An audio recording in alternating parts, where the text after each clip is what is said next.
So the universe boss Chris Gayle could get the send-off he's craving, as Sabina Park has been approved for action in the upcoming white ball series against Ireland. And look, personally, I am not into picking a player for a send-off game during international competition.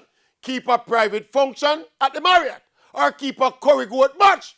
But the predicament of the West Indies team right now and the need for every point we can get in every format, I think the priority must be merit-based selection aimed at winning each game or building a team to win in the future. Now, I don't think the universe boss qualifies for selection in any of those two categories. Plus, when Cricket West Indies does this special favor for Chris Gayle, they're going to do it for every veteran player who retires.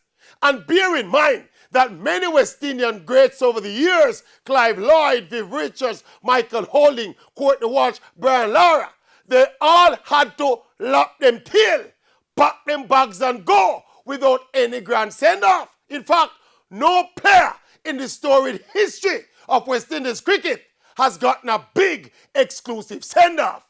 But Chris Gayle is in line to get that. I guess that is why he's called the Universal Boss.